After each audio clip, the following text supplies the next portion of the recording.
उत्तर प्रदेश उत्तराखंड। जोरदार तालियों के साथ स्वागत कीजिए उत्तर प्रदेश के मुख्यमंत्री योगी आदित्यनाथ। हमारे साथ लाइव हैं। बहुत बहुत धन्यवाद योगी आदित्यनाथ जी, आपने समय निकाला न्यूज 18 के लिए, चौपाल के लिए। पहला सवाल योगी आदित्यनाथ जी। धन्यवाद जी, बहुत बहुत धन्यवाद। धन्यवाद।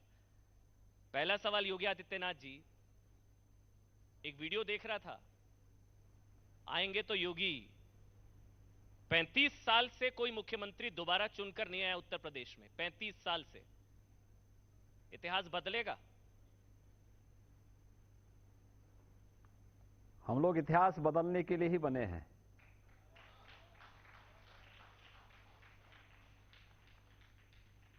इस आत्मविश्वास के पीछे कोई खास वजह? हाँ, जनता का आशीर्वाद है। प्रधानमंत्री मोदी जी का नेतृत्व और मार्गदर्शन है। भारतीय जनता पार्टी के लाखों कार्यकर्ताओं का परिश्रम है और विश्वास के साथ कह सकते हैं कि केंद्र और प्रदेश सरकार की उपलब्धियों के दम पर भारतीय जनता पार्टी 2014, 2017 और 2019 की पुनरावृत्ति करेगी। प्रचंड बहुमत के साथ प्रदेश में सरकार बनाएगी। क्या बड़ी उपलब्धियां, अगर आप बताना चाहें, क्यों आपको दोबारा वोट दिया जाए, क्यों वापसी हो आपकी? देखिए, ये तो प्रदेश का बच्चा बच्चा कह रहा है। उत्तर प्रदेश की पहचान दिलाने का कार्य अगर किसी ने किया है तो उत्तर प्रदेश में भारतीय जनता पार्टी नेतृत्व की हमारी सरकार ने किया है। सुरक्षा का एक बेहतर वातावरण, बिना भेदभाव के केंद्र और प्रदेश सरकार की योजनाओं को हर एक नागरिक तक पहुंचाने का कार्य हो, प्रदेश के इंफ्रास्ट्रक्चर डेवलपमेंट के माध्यम से उत्तर प्रदेश, जिस उत्तर प्रदेश को देश के विकास में बाधक माना जाता था, वह उत्तर प्रदेश आज अग्रणी भूमिका के साथ कार्य कर रहा हो। कोविड प्रबंधन हो या बिना भेदभाव के समाज के हर एक तबके को, चाहे वह गांव हो, गरीब हो, किसान हो, नौजवान हो, महिलाएं हो या बच्चे हों, इन सभी को जिसके वे हकदार थे उस हक को दिलाने का कार्य हो, यह अगर किसी ने किया है, उत्तर प्रदेश में भारतीय जनता पार्टी की सरकार ने किया है। और मुझे लगता है हर एक तबका सरकार के कार्यों से संतुष्ट है, खुश है और इस नए भारत के नए उत्तर प्रदेश पर हर एक व्यक्ति को विश्वास है। इसलिए फिर से भारतीय जनता पार्टी प्रचंड बहुमत की सरकार बनाएगी और फिर से बीजेपी की सरकार रिपीट करेगी। सीटें बता देंगे सर, कोई फोरकास्ट? 325 प्लस। पिछली बार का रिकॉर्ड टूटेगा? मैंने कहा ना, रिकॉर्ड तोड़ने के लिए ही आए हैं। लेकिन अखिलेश यादव कह रहे हैं कि क्राइम रेट बहुत बढ़ गया। आज ही कहा उन्होंने। आप कह रहे हैं भयमुक्त वातावरण, वो कह रहे हैं भयमुक्त वातावरण चाहिए तो सरकार बदलिए। क्राइम रेट बढ़ गया है उत्तर प्रदेश में। अखिलेश जी स्वयं भयभीत हैं, क्योंकि 4 वर्षों तक वो कहीं दिखाई नहीं दिए और अब भय इस बात का है कि चुनाव के यानी 4 वर्षों तक अता पता नहीं था। इस दौरान गठजोड़ कर रहे थे, कभी 2 लड़कों की जोड़ी, कई बबुआ और बुआ की जोड़ी। इन सब को जनता ने खारिज किया। कोरोना कालखंड में इनके कहीं दर्शन नहीं हो रहे थे और इसलिए जनता इनको बताना चाहती है कि उस दौरान ये लोग आइसोलेशन में थे। अब जनता इनको आइसोलेशन में भेजने वाली है चुनाव के दौरान, इसलिए उनको ये भय है। इसलिए क्राइम रेट बढ़ा नहीं, क्राइम रेट का पैमाना न मैं तय करता हूं न अखिलेश जी तय करते हैं। ये पूरे देश के सभी राज्यों का नेशनल क्राइम ब्यूरो तय कर लेता है, उनके पास सारे डाटाज हैं। उत्तर प्रदेश का बच्चा बच्चा, हर बेटी, हर बहन और हर माता इस बात को कह सकती है कि उत्तर प्रदेश के अंदर वर्तमान की क्या स्थिति है। इसलिए इसके लिए हमें अखिलेश जी से सर्टिफिकेट नहीं लेना है, लेकिन हां यह भय उनको जरूर है कि जनता उनको आइसोलेशन में न भेज दे। मैं कुछ सवाल पूछूंगा योगी आदित्यनाथ जी, जो आपकी सरकार पर आरोप लगते हैं, मैं एक एक करके वो सवाल पूछूंगा। एक तो सबसे बड़ी चीज ये कि आपके नाम से मुसलमानों को बहुत डराया जाता है, कहा जाता है कि वोट हमें दे दो नहीं तो योगी आ जाएगा। देखिए, मेरे नाम पर किसी को भयभीत होने की आवश्यकता है ही नहीं। जो कानून का पालन करेगा, कानून के राज पर विश्वास करेगा, उसे बड़े सम्मान और गौरव के साथ उत्तर प्रदेश में रहने का पूरा अधिकार है। लेकिन कोई कानून को धता बता करके कानून को बंधक बनाने का कार्य करेगा तो फिर वह कोई भी होगा, उसके लिए कानून अपना काम भी करेगा। और जो कानून को धता बताते थे, जो कानून को बंधक बनाते थे, जो प्रदेश में दंगा फसाद करते थे, जो बेटियों की, बहनों की सुरक्षा के लिए खतरा बने हुए थे, जो व्यापारियों का अपहरण करते थे, वे लोग जरूर प्रदेश के अंदर पहले प्रदेश की जनता को पलायन करने के लिए मजबूर करते थे, अब वे प्रदेश के अंदर विगत 5 वर्ष के दौरान पलायन करने के लिए मजबूर हुए हैं। और इसलिए अगर उसको किसी जाति, किसी वर्ग के साथ कोई जोड़ता है तो ये उनकी सोच हो सकती है, सामान्य उत्तर प्रदेश वासी की सोच नहीं है। उत्तर प्रदेश वासी ये मानता है जो उत्तर प्रदेश का है, उत्तर प्रदेश में सुरक्षित है और उत्तर प्रदेश में हर एक व्यक्ति को सुरक्षा की गारंटी है। धर्म देखकर कार्रवाई होती है, यह आरोप लगता है माफियाओं पर, दंगाइयों पर, धर्म देखकर कार्रवाई होती है। देखिए, अपराधी अपराधी है। हमने कहा ना, हमारी सरकार तो प्रधानमंत्री मोदी जी के इस मंत्र के साथ चलती है, सबका साथ, सबका विकास, सबका विश्वास और सबका प्रयास।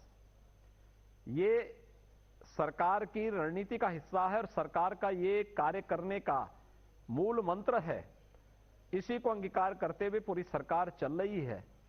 न जाति, न धर्म, न क्षेत्र, न मत, न मजहब, सबका साथ, सबका विकास और सबका साथ सबके विकास के साथ जोड़ते हुए सरकार पूरी मजबूती के साथ कार्य कर रही है।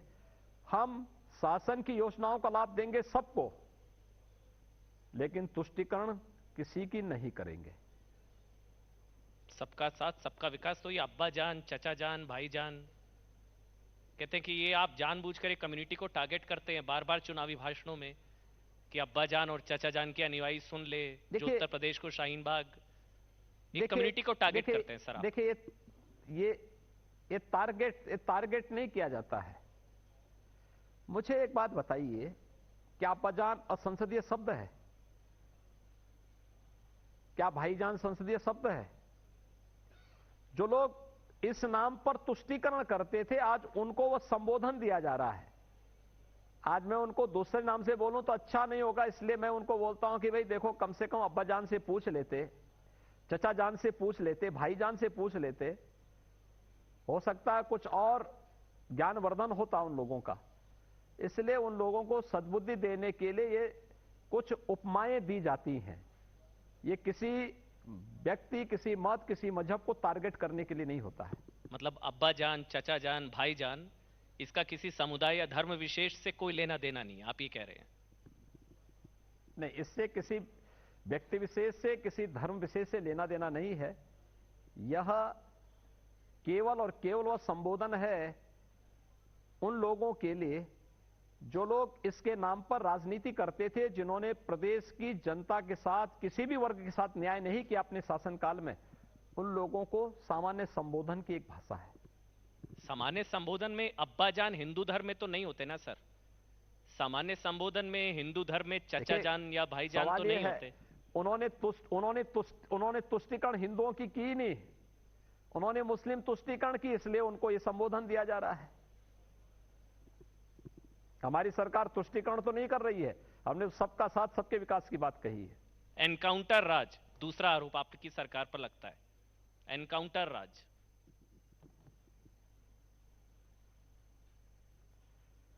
देखिए, पुलिस पर कोई गोली चलाएगा तो पुलिस हाथ पे हाथ धरे रह करके नहीं बैठ सकती। पुलिस सुरक्षा की प्रतीक है और उत्तर प्रदेश का पुलिस बल देश का सबसे बड़ा पुलिस बल है। अगर उसी का मनोबल टूट जाएगा तो 25 करोड़ की आबादी को सुरक्षा कौन प्रदान करेगा? हमारे पुलिस के जवान भी शहीद हुए हैं, इसकी चर्चा नहीं होती। हमारे पुलिस के जवान भी गंभीर रूप से घायल हुए, इनकी चर्चा नहीं होती। लेकिन अगर दुर्दांत माफिया कहीं पुलिस इनकाउंटर की चपेट में आता है तो वह इशू बनता है। मुझे लगता है कि अपराधी और माफियाओं के प्रति सहानुभूति व्यक्त करना हमें बंद करना होगा। वो माफिया मुसलमान निकल आता है तब आरोप लगते हैं कि आप माफियाओं पर धर्म की वजह से कार्रवाई करते हैं। बुलडोजर राज तीसरा आरोप। देखिए, हर प्रकार के माफिया हैं। देखिए, जिसने सार्वजनिक संपत्ति पर कब्जा किया है, जिसने व्यापारियों की संपत्ति पर कब्जा किया है, जिसने गरीबों की संपत्ति पर कब्जा करके उनको उजाड़ा है, मुझे लगता है कि यह समय का तकाजा है कि ब्याज सहित उसकी वसूली होनी चाहिए और उस पर कार्रवाई होनी चाहिए। सरकार ने कोई भी काम नियम विरुद्ध नहीं किया है। हमने तो केवल उन माफियाओं से वह संपत्ति वापस ली है जो संपत्ति उन्होंने अनैतिक और अवैध तरीके से किसी गरीब का, किसी व्यापारी का या किसी सार्वजनिक संपत्ति पर कब्जा किया है, तो उसको संपत्ति उसकी वापस ली और कुल अभी 2000 करोड़ रुपए की संपत्ति हम लोगों ने भी वापस ली है। अभी मुझे लगता है कि बड़ी संपत्ति वापस लेनी बाकी है और इस पर हमारी कार्रवाई निरंतर चल रही है। योगी आदित्यनाथ जी, मैं पॉलिटिकल सवाल और लूंगा आपसे। प्रियंका फैक्टर को लेकर गठबंधन, आपके खिलाफ गठबंधन भी तैयार हो रहा है ओवैसी को लेकर, लेकिन इस एक सवाल आपसे बीच में पूछ रहा हूं, राजनीतिक नहीं है। प्रधानमंत्री के साथ आपकी फोटो जो आपने ट्वीट करी थी, वो तस्वीर से बड़ी तिलमिलाहट पैदा हुई थी पॉलिटिकल सर्कल्स में। उस तस्वीर का थोड़ा राज बताइए ना, क्या कहानी है उस तस्वीर की? देखिए, प्रधानमंत्री मोदी जी हम सब के अभिभावक हैं, देश के अभिभावक हैं, हम सब के अभिभावक हैं, मार्गदर्शक हैं। उनकी प्रेरणा और उनका मार्गदर्शन न केवल देश को नई ऊंचाइयों तक पहुंचा रहा है, भारत को दुनिया के एक समृद्ध और विकसित देशों की श्रेणी में खड़ा कर रहा है। भारत के अंदर एक नया विश्वास, एक सुरक्षा का एक माहौल प्रधानमंत्री मोदी जी के नेतृत्व में बना है। उत्तर प्रदेश में हम लोगों को जो भी सफलता प्राप्त हो रही है, ये प्रधानमंत्री मोदी जी का मार्गदर्शन और उनकी प्रेरणा है। चाहे वह प्रयागराज के दिव्य और भव्य कुंभ को एक सुरक्षित, सुव्यवस्थित और स्वच्छता की प्रतीक के रूप में स्थापित करने का रहा हो जी, चाहे उत्तर प्रदेश में व्यापक निवेश के माध्यम से करोड़ों लोगों को रोजगार देने के कार्यक्रम से जुड़ा हुआ हो, ये सभी प्रधानमंत्री मोदी जी के नेतृत्व में उत्तर प्रदेश के अंदर चल रहा है। या कोरोना प्रबंधन का कार्य हो, प्रधानमंत्री मोदी जी का जो यशस्वी नेतृत्व है वह उत्तर प्रदेश की और देश की एक उपलब्धि है। तो उन्हीं मुद्दों पर यह हमारा सौभाग्य है कि डीजीज कॉन्फ्रेंस का अवसर पहली बार उत्तर प्रदेश को प्राप्त हुआ और उत्तर प्रदेश में 3 दिनों तक प्रधानमंत्री जी का प्रवास था और उन 3 दिनों तक मुझे प्रधानमंत्री जी के साथ रहने का सौभाग्य प्राप्त हुआ था। तो स्वाभाविक रूप से उन कुछ दुर्लभ क्षणों में एक वे अवसर भी थे जब प्रधानमंत्री जी इन्हीं सब मुद्दों पर चर्चा को आगे बढ़ा रहे थे। कंधे पर हाथ रखकर क्या कह रहे थे प्रधानमंत्री जी? आपको क्या समझा रहे थे, क्या कह रहे थे? नए भारत के नए उत्तर प्रदेश को, नए भारत के नए उत्तर प्रदेश को कैसे आगे बढ़ना है और उत्तर प्रदेश देश की प्रगति में कैसे भूमिका का निर्वहन कर रहा है और कैसे आगे और अच्छे ढंग से कर सकता है, यही सब मूल मंत्र थे। वो तस्वीर अलग से क्यों ऐसे बाहर लाई गई? क्या मैसेज था सर? अलग से आपने ट्वीट करी सबसे पहले वो तस्वीर, कोई मैसेज देने की कोशिश थी? ये मैसेज नहीं था, ये देश के अभिभावक का देश के सामान्य जनता के सामने एक संदेश था। एक स्टेटमेंट आया सर, मैं उस पर जाऊंगा, लेकिन पहले आप ही का बयान पहले उसी से शुरू कर लेता हूं। अगली कार सेवा कब हो रही है सर? देखिए, हम तो रोज ही कार सेवा कर रहे हैं। आपने बोला था जब अयोध्या में कार सेवा हुई थी तो गोलियां चली थी, अगली कार सेवा होगी तो फूल बरसाए जाएंगे। अगली कार सेवा कब शुरू हो रही है सर? देखिए, मैं कह रहा हूं ना, हम हमेशा कार सेवा ही कर रहे हैं, जनता की सेवा के लिए, प्रदेश के उत्थान के लिए, निस्वार्थ भाव के साथ की जाने वाली सेवा ही कार सेवा है। और ये जो सेवा है, ये कार सेवा का ही रूप है। जब हम कावड़ यात्रा पे पुष्प वर्षा करते हैं, जब हम दीपोत्सव के आयोजन में पुष्प वर्षा करते हैं, जब बरसाना की रंगोत्सव पे पुष्प वर्षा करते हैं, जब देव दीपावली, काशी की देव दीपावली पे पुष्प वर्षा करते हैं, जब प्रयागराज के कुंभ में और प्रयागराज के माघ मेले में पुष्प वर्षा होती है, तो पुष्प वर्षा कार सेवा का ही प्रतीक है और उन्हें सम्मानित करने का प्रतीक है, और यही हमारी कार सेवा है। नहीं, लेकिन राम भक्तों पर गोलियां तो अयोध्या में कार सेवा के दौरान चली थी ना। तो योगी जी, मथुरा काशी से आपके बयान को मैं ना जोड़ूं? दौर गया ना। देखिए, वह दौर गया जब हिंदू समाज को अपने पवित्र स्थलों के लिए संघर्ष करना पड़ा था, खून बहाना पड़ा था। आज इसकी आवश्यकता ही नहीं। भारत के संविधान पर, भारत की विधि व्यवस्था पर, भारत के लोकतंत्र पर हमारा विश्वास है। तो जो विधि सम्मत होगा, जो संवैधानिक होगा, जो लोकतांत्रिक होगा, उस पद्धति से हम लोग इस कार्यक्रम को आगे बढ़ा रहे हैं। और अयोध्या में श्री राम जन्मभूमि पर भगवान राम के भव्य मंदिर का निर्माण उसी संवैधानिक दायरे के अधीन ये सब कार्यक्रम आगे बढ़ा है। अब वो समय गया जब वोट बैंक की राजनीति के तहत राम भक्तों पर गोलियां चलाई जाती थी। आज नहीं कोई गोली चला सकता। आज तो भगवान राम का भव्य मंदिर का निर्माण हो रहा है। प्रधानमंत्री मोदी जी ने 5 अगस्त 2020 को अयोध्या में भगवान राम के भव्य मंदिर का शुभारंभ कर दिया है। अब कहां से गोली चलाने की बात आएगी? तो राम लला हम आएंगे के बाद अब कृष्ण लला हम आएंगे। देखिए, मथुरा में तो कृष्ण की ही पूजा होती है। मुझे लगता है जो मथुरा नहीं गया होगा, मैं तो हर साल 2-3-4 बार जाता हूं। हमने ब्रज तीर्थ विकास परिषद का गठन किया है। मथुरा का ही नहीं, वृंदावन का भी, बरसाना का भी, गोकुल है, नंदगांव है, बलदेव है, इन सभी तीर्थों का विकास हम लोग कर रहे हैं। ईदगाह भी है। और वहां पर जब मैं जाता हूं तो वहां पर भगवान कृष्ण की ही पूजा करके आता हूं, राधा रानी की उपासना करके आता हूं। तो आप कृष्ण लीला की बात कहां से? कृष्ण लीला तो वृंदावन के कण-कण में हमने कृष्ण का वास माना है।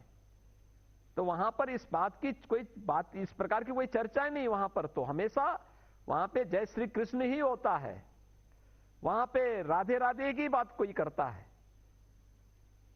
वहां कोई दूसरी चर्चा होती ही नहीं।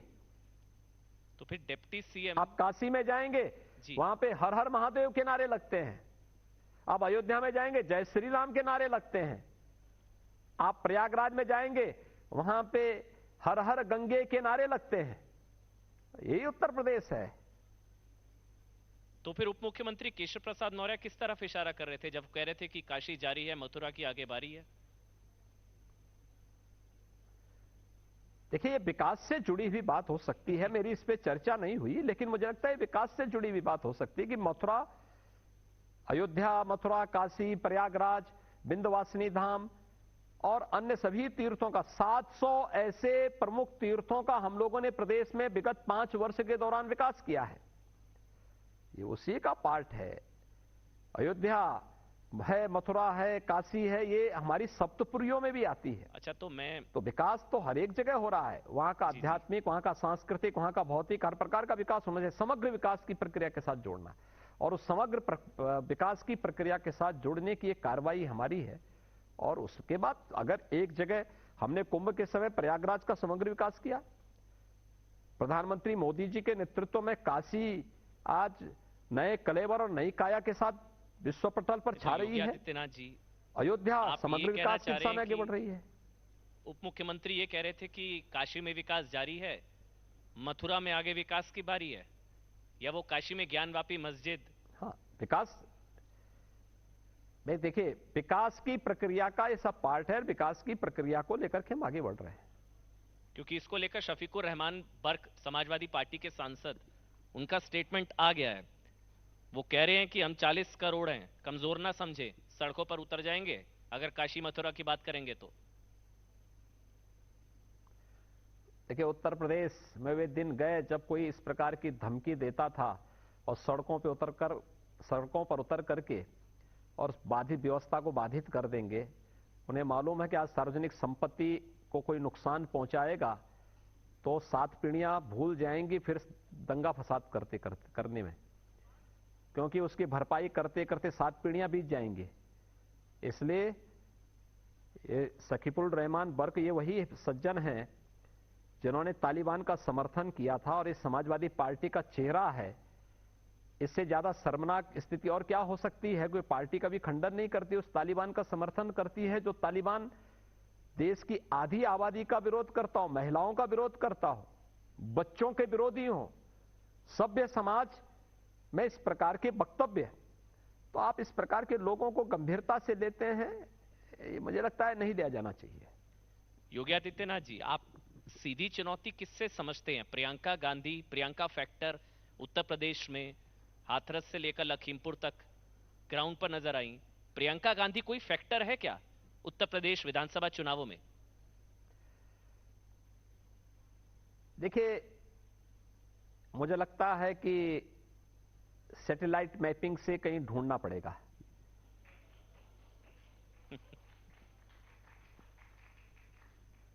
लेकिन तो बहुत ग्राउंड पर नजर आ रही है। मैं फिर से कह रहा हूं, लखीमपुर, हाथरस, आप लोग जाने नहीं देते, गाड़ी रोक देते हैं, उनकी पब्लिसिटी उनको अलग से मिलती है। तो प्रियंका फैक्टर कुछ नहीं है।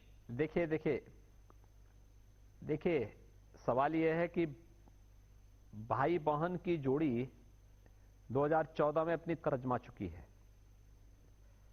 जनता उन्हें पूरी तरह प्रदेश से बेदखल कर चुकी है और प्रदेश में कोई ऐसा गठबंधन नहीं जो न हुआ हो। 2014, 2017, 2019 में महागठबंधन हुआ था। रिजल्ट क्या रहा? फिर से हो गया है। महंत के खिलाफ जयंत आ गए हैं, एसपी आरएलडी, आपके खिलाफ महागठबंधन बनना शुरू हो गया है। देखिए, महागठबंधन 19 में था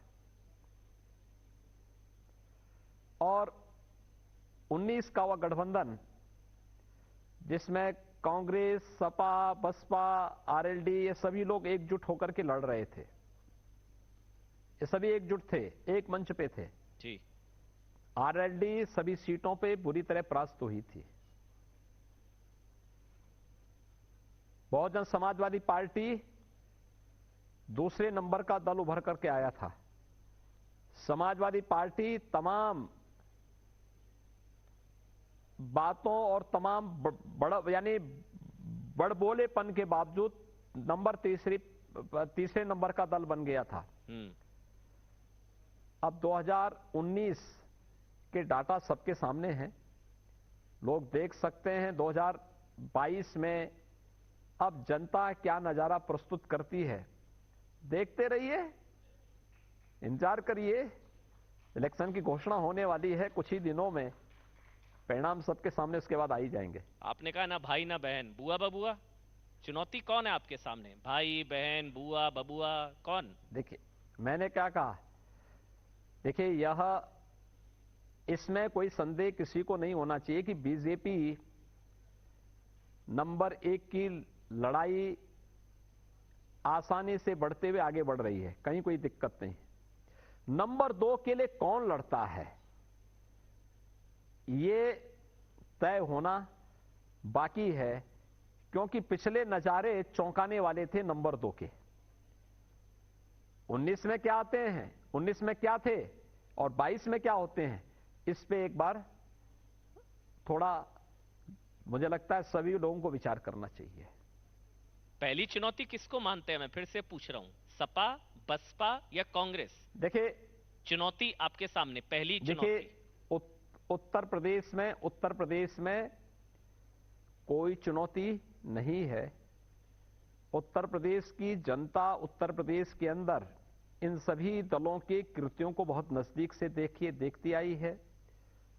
सबके कार्यों को उसने नजदीक से महसूस किया है और अब प्रदेश की जनता परिवारवाद, वंशवाद, जातिवाद, तुष्टीकरण की राजनीति से उब करके विकास और राष्ट्रवाद के जिस मार्ग का अनुसरण की है, 14, 17, 19 में मिला ये प्रचंड बहुमत 2022 में इसकी पुनरावृत्ति होगी, इसमें कोई संदेह नहीं होना चाहिए। कहा जा रहा है पश्चिमी उत्तर प्रदेश में थोड़ी आंदोलन, मतलब मुजफ्फरनगर दंगा या तो भूल गए वो लोग।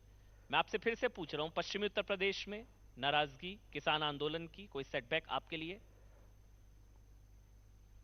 देखिए, आपको क्या लगता है, अभी प्रधानमंत्री जी की जेवर में रैली थी, आज ही हम सहारनपुर थे, माननीय गृह मंत्री जी आए थे, आपको कहीं नाराजगी दिखती है? इससे पहले पंचायत चुनाव हुए थे, पंचायत चुनाव में भारतीय जनता पार्टी ने 75 में से 67 सीटें जीती हैं, पश्चिमी उत्तर प्रदेश में लगभग सभी सीटें बीजेपी जीती है, क्या कहीं नाराजगी दिखाई दी थी? तो ये हम लोगों को लुटियंस जोन की मीडिया के उन विश्लेषकों के माध्यम से अपना नजरिया थोड़ा हटा करके बदलना होगा। जमीनी हकीकत क्या है इसको देखना होगा। नाराजगी नहीं थी तो फिर किसान बिल क्यों वापस ले लिए? यही कहा गया कि चुनावों की वजह देखिए, से प्रधानमंत्री जी ने दो बात साफ कही। जी बोलिए योगी जी। कोई चुनाव नहीं, कोई पश्चिमी उत्तर प्रदेश नहीं। प्रधानमंत्री जी ने बहुत सही शब्दों में कहा कि किसान हित में कानून लाए थे। हम कतिपय संगठनों को अपनी बात को समय से समझाने में कहीं ना कहीं हम लोगों में कोई कमी रह गई कि हम अपनी बात को उनके सामने नहीं रख पाए, और इसलिए देश हित में इसको वापस ले रहे हैं। इसके बाद कुछ भी नहीं बचता है जी। प्रधानमंत्री जी ने सारी बातें इसके साथ कह दी है। लोकतंत्र में उन लोगों को भी, जो कुछ भी लोग विरोध कर रहे थे, हम राम राज्य की स्थापना की बात हमने की। राम राज्य यही है, एक अंतिम पायदान पर बैठे हुए व्यक्ति में भी अगर कहीं कोई शंका है तो शंका का समाधान करेंगे। उठ फिर भी नहीं रहे हैं, वो कह रहे हैं कि यूपी में शाहीन बाग बनाएंगे। देखिए, उत्तर प्रदेश है जी, उत्तर प्रदेश शाहीन बाग नहीं बन सकता। उत्तर प्रदेश में राम मंदिर बन सकता है, काशी विश्वनाथ धाम बन सकता है, उत्तर प्रदेश में कावड़ यात्रा नहीं, शाहीन बाग नहीं। ये लोग अभी लखनऊ नहीं, पहले लखनऊ को सील करने की धमकी दी जा रही थी, आए नहीं ये लोग लखनऊ। अब देखिए, मैंने कहा ना कि भाई ये दिल्ली नहीं उत्तर प्रदेश है, तो मतलब आएंगे तो आएंगे, बातचीत करेंगे। वो धमकी दे रहे हैं शाहीन बाग बनाएंगे, आप कह रहे हैं बातचीत करेंगे। मैंने कहा ना कि देखिए, धमकी के दिन उत्तर प्रदेश में समाप्त हो गए। अब उत्तर प्रदेश संवाद से चलता है, विकास के पथ पर अग्रसर हो रहा है। यहां पे न जाति, न मत, न मजहब, यहां पर न वंशवाद, न परिवारवाद, यहां पर सबका साथ सबका विकास का भाव है, और विकास करेंगे सबका, तुष्टीकरण करेंगे किसी का नहीं।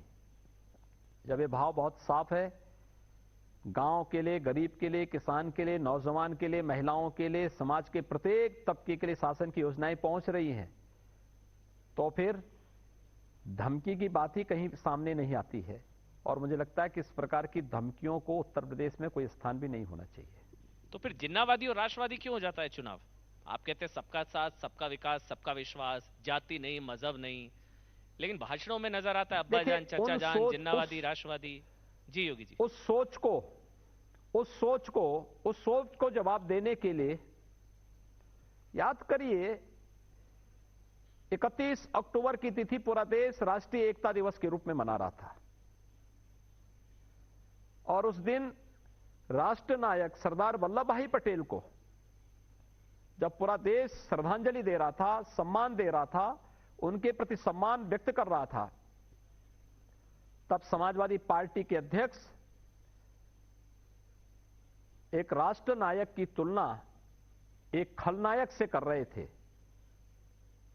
और इसलिए उनका जवाब देने के लिए यह आवश्यक था कि लौह पुरुष सरदार वल्लभ भाई पटेल भारत के राष्ट्र नायक हैं। जिन्ना हमेशा भारत के अंदर खलनायक के रूप में ही देखे जाएंगे, तो नायक और खलनायक समान नहीं हो सकते। तो लड़ाई जिन्नावादी वर्सेस राष्ट्रवादी हो गई है उत्तर प्रदेश में, और जिन्नावादी कौन कौन है थोड़ा सा एक्सप्लेन कर देंगे? ये लड़ाई जब विपक्ष के पास कोई मुद्दा नहीं, वे विकास के मुद्दे पे चर्चा नहीं कर सकते, गरीब कल्याणकारी योजनाओं पे चर्चा नहीं कर सकते, इंफ्रास्ट्रक्चर के मुद्दे पे चर्चा नहीं कर सकते, कानून व्यवस्था और सुरक्षा के मुद्दे पे चर्चा नहीं कर सकते, कोरोना प्रबंधन पे कोई चर्चा नहीं कर सकते, तो स्वाभाविक रूप से अपनी खींच मिटाने के लिए वे ध्यान डाइवर्ट करने के लिए जिन्ना को सामने लाने का प्रयास कर रहे हैं।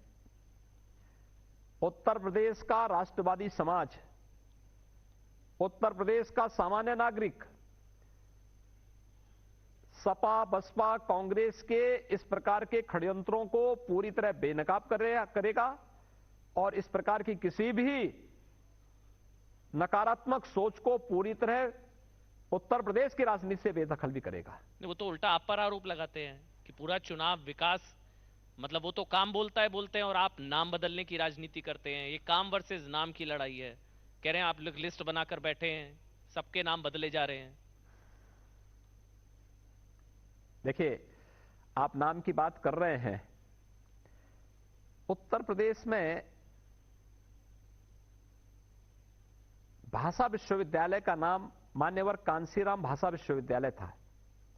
समाजवादी पार्टी ने इसका नाम क्यों बदल दिया?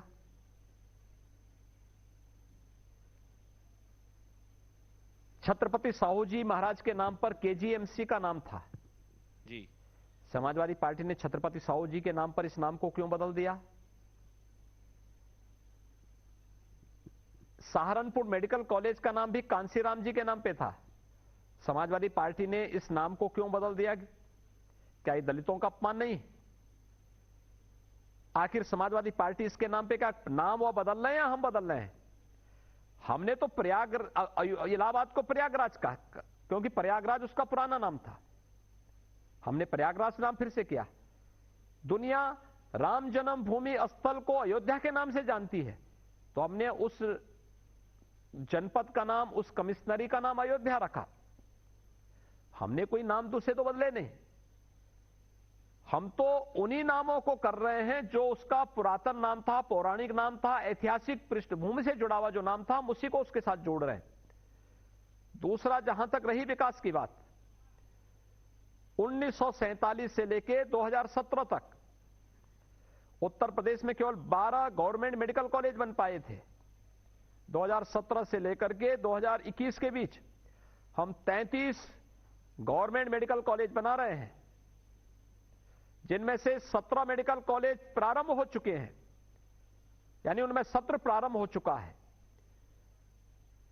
बाकी निर्माणाधीन है।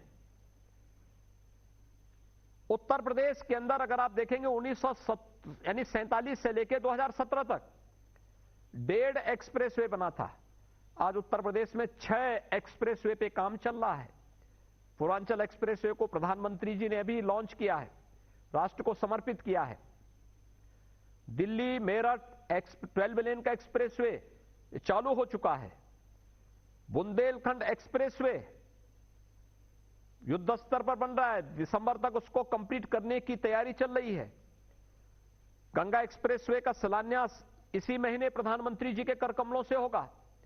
गोरखपुर एक्सप्रेसवे पे युद्ध स्तर पर कार्य चल रहा है। बलिया लिंक एक्सप्रेसवे पर हम लोग लैंड एक्विजिशन की कार्रवाई कर रहे हैं। Inter state connectivity, metro, air connectivity 2017 तक, 1947 से 2017 तक 70 वर्षों में उत्तर प्रदेश में केवल 2 एयरपोर्ट फंक्शनल थे, लखनऊ और वाराणसी। आज उत्तर प्रदेश में 9 एयरपोर्ट फंक्शनल हैं, 11 पे कार्य चल रहा है और अगले कुछ वर्षों के दौरान उत्तर प्रदेश देश का पहला राज्य होगा जिसके पास 5 इंटरनेशनल एयरपोर्ट होंगे। वाराणसी, लखनऊ, कुशीनगर, अयोध्या और नोएडा इंटरनेशनल एयरपोर्ट जेवर, ये उत्तर प्रदेश के अंदर हुआ है।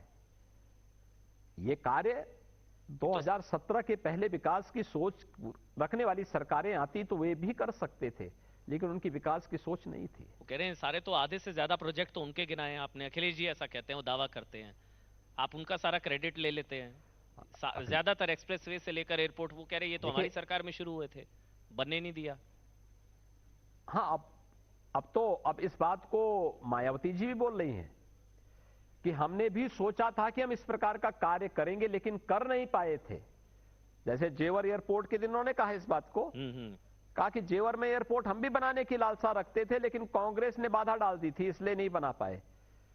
हमारे समय में तो हम लोगों ने निर्णय लिया, केंद्र सरकार ने क्लियरेंस दी, प्रधानमंत्री मोदी जी ने भव्य समारोह में शिलान्यास करके कार्य प्रारंभ भी कर दिया है। जी, योगी आदित्यनाथ जी कुछ पर्सनल अटैक भी, निजी हमले बोल सकते हैं। जी, निजी हमले भी आप पर किए जाते हैं। आज एक और स्टेटमेंट आया कि जिसका परिवार होगा वही तो परिवार की चिंता करेगा ना। परिवारवाद को लेकर वो कह रहे हैं कि आप परिवारवाद के खिलाफ हैं, तो अखिलेश यादव कहते हैं जिसका परिवार होगा वही तो परिवार की चिंता करेगा। जो लैपटॉप नहीं चला सकता वो लैपटॉप क्या देगा? देखिए, यही तो संकुचित सोच है। मुझे लगता है कि लैपटॉप कैसे चलते हैं और टेक्नोलॉजी का कैसे इस्तेमाल होता है, ये हम लोगों ने प्रदेश के अंदर हर एक जन तक पहुंचाया है। डीबीटी की स्कीम हमारी हो, ऑनलाइन सेवाएं प्रदेश के अंदर जो दी जा रही हैं, ये भारतीय जनता पार्टी की सरकार में दी जा रही है। अखिलेश जी के लिए प्रदेश की 25 करोड़ जनता की तुलना में अपना परिवार ही प्रदेश था जी। और हमारे लिए 25 करोड़ की जनता ही अपना परिवार है। यही अंतर है और यही अंतर है, ये विराट अंतर जो भारतीय जनता पार्टी की विराटता, एक तरफ जहां 25 करोड़ लोगों को अपने परिवार का हिस्सा मानना जी, और दूसरी तरफ समाजवादी पार्टी की वो संकुचित सोच जिसमें अपना परिवार ही सब कुछ है, बाकी पराये हैं, इस भाव के साथ कार्य करने वाले ये लोग हैं। और इस संकुचित सोच ने ही प्रदेश के विकास को बाधित किया, प्रदेश को बीमारू राज्य के रूप में बनाया। तो स्वाभाविक रूप से अखिलेश जी से ज्यादा बोलेंगे क्या? जो उनका ट्विटर बता देता, भाई 12 बजे सो करके उठेंगे, सो करके उठने के बाद फिर स्नान करेंगे, फिर लंच लेंगे, फिर उनका कोई ट्विटर आएगा, बताएगा कि आज भैया ये शब्द बोल दोगे तो एक वाक्य उनको 3-4 रटा दिया जाता है। उन 3-4 रटे हुए वाक्यों को उनको बोलना है। तो अपनी बुद्धि और विवेक से जब व्यक्ति काम करे तो उसको व्यवहारिक जानकारी हो। तो ये तो बुद्धि का भेद है जी। इसको जो है आप इससे ऐसा क्यों मानते हैं कि वो सोच का अंतर है? क्योंकि परिवार के बाहर जब निकलना ही नहीं तो उनको लगता है कि वो कूप मंडूप वाली कहानी है ना, कि उससे बाहर जब निकलना नहीं तो उनको कुछ पता ही नहीं कि देश दुनिया की स्थिति क्या है। चलिए, 325 सीटों का दावा आपने आज चौपाल में किया है। बहुत बहुत धन्यवाद उत्तर प्रदेश के मुख्यमंत्री योगी आदित्यनाथ, आपने समय निकाला न्यूज़ 18 चौपाल के लिए। बहुत बहुत धन्यवाद योगी जी। आप देख रहे हैं न्यूज़ 18 उत्तर प्रदेश उत्तराखंड। की जांच में 67 आरोपी चिन्हित,